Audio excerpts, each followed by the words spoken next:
அண்மை செய்தியை பார்க்கிறோம்.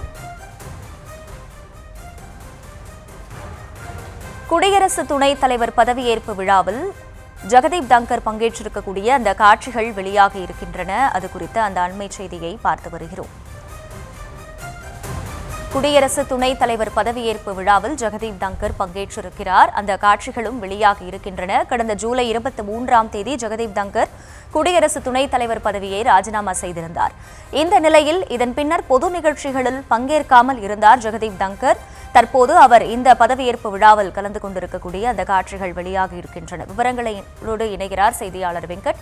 வெங்கட், வணக்கம். முழு விவரம்.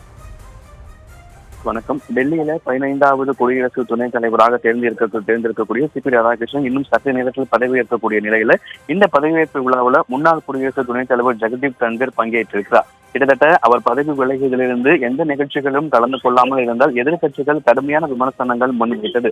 இந்த நிலையில தான் கடந்த ஜூலை 21ஆம் தேதி தனது உடல்நிலையை காரணம் காட்டி துணைத் தலைவராக இருந்த ஜெகதீப் தங்கர் தனது பதவியை ராஜினாமா செய்த பிறகாக குடியரசு துணைத் தலைவருக்கான தேர்தல் என்பது நடைபெற்றது. இந்த தேர்தலில் தற்பொழுது இன்னும் சற்று நேரத்தில் இந்த புதிதாக தேர்ந்தெடுக்கப்பட்டிருக்கக்கூடிய சிபி ராதாகிருஷ்ணனுக்கு பதவியேற்பு இன்னும் சற்று நேரத்தில் இந்த விழா நடக்கக்கூடிய நிலையில கடந்த 50 நாட்களாக ஜெகதீப் தங்கர் வழக்கத்திற்கு மாறான மௌனத்தை கடைபிடித்து வருகிறார். அவர் எங்கே இருக்கிறார் என தொடர்ச்சியாக எதிர்க்கட்சிகள் பல்வேறு விமர்சனங்களையும் கேள்விகளை முன்வைத்த நிலையில தற்பொழுது கிட்டத்தட்ட 50 நாட்களுக்கு பிறகு அவர் ஒரு பொது நிகழ்ச்சியில பங்கேற்றிருக்கிறார். இன்னும் சற்று நேரத்தில் டெல்லியில சிபி ராதாகிருஷ்ணனுக்கு குடியரசு துணைத் தலைவராக பொறுப்பேற்கக்கூடிய அந்த பதவியேற்கும் நிகழ்ச்சியில பங்கேற்பதற்காக அவர் வருகை புரிந்திருக்கிறார். அதாவது கிட்டத்தட்ட அவர் கடந்த முறை வரலாற்றில் அதிக வாக்குகள் வெற்றி பெற்றார் ஜெகதீப் தங்கர். 2022ஆம் ஆண்டு நடைபெற்ற தேர்தலில் பாஜகவுடைய தேசிய ஜனநாயக கூட்டணி சார்பில் போட்டியிட்ட ஜெகதீப் தங்கர் 528 வாக்குகள் வெற்றி பெற்றிருக்கிறார்.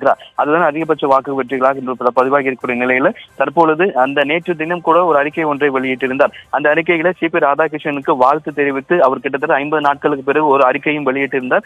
அந்த அறிக்கையில உலகின் மிகப்பெரிய ஜனநாயக நாடாக பாரத்தின் குடியரசு துணைத் தலைவராக தேர்ந்தெடுக்கப்பட்டதற்கு மனமார்ந்த பாராட்டுகள் என நேற்றைய தினம் அறிக்கை வெளியிட்டிருந்த நிலையில் இன்றைய தினம் இந்த சிபி ராதாகிருஷ்ணனுக்கு பதவியேற்கும் விழாவில் தற்போது ஜெகதீப் தங்கர் பங்கேற்றிருக்கிறார். கிட்டத்தட்ட அவர் பதவி விலகியதற்கு பிறகாக அவர் எங்கே இருக்கிறார் என எதிர்க்கட்சிகள் பல்வேறு கேள்விகளை எழுப்பிய நிலையில தற்பொழுது இந்த பதவியேற்பு விழாவில் முன்னாள் குடியரசு துணைத் தலைவர் ஜெகதீப் தங்கர் பங்கேற்றிருக்கிறார்.